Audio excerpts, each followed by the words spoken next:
እንግዲህ ህዝቡ ምርጫ ላይ መሳተፍ መብት ነው። መብቱ ገብቶት እየመረጠ ነው ያለው። አሁንም ይሄንን መብት ህዝቡ በተሟላ ሁኔታ መጠቀም መቻል አለበት። የመረጠው መሪ ነው ሊመራው የሚገባው።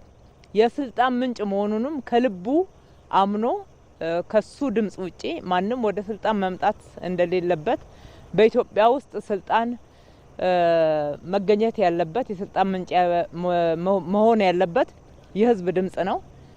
ህዝባችን አሁንም ይሄንን መብቱን በተሟላ ሁኔታ በየትኛውም አይነት ሁኔታ ቢመሽ ድምጹን ሳይሰጥ አንዳንድ ሁኔታዎች ቢያጋጥሙ ዝናብ ቢሆን ፀሐይ ቢሆን በትግስት በጽናት ሌሊት ወጥቶ እየመረጠ እንዳለው እስከ መጨረሻው ድረስ በዚሁ በሰላማዊ ሂደት በተግባራዊነት እንዲፈጽመው ተግባራዊም እንዲያደርገው ማለት ወዳለሁኝ። የምርጫ ካርዱ ማባከን የለበትም። መብት ባከነ ማለት ነው። የምርጫ ካርድ ማባከን መብት ባከነ ማለት ነው። ነገ እንደፈለገው በሙሉ መብት መጠየቅ የሚችለው ልማቴን፣ መብቴን፣ ሰላሜን አስከብርልኝ፣ 1 2 3 4 ጥያቄ መልስልኝ፣ ይሄ እኮ የኔ ምርጫ ድምጽ ነው እዚህ ወንበር ላይ ያስቀመጠህ ብሎ በሙሉ መብት መጠየቅ የሚያስችለውን ዛሬ ውሳኔውን ያሳርፍ ዘንድ ማስታወስ እወዳለሁኝ።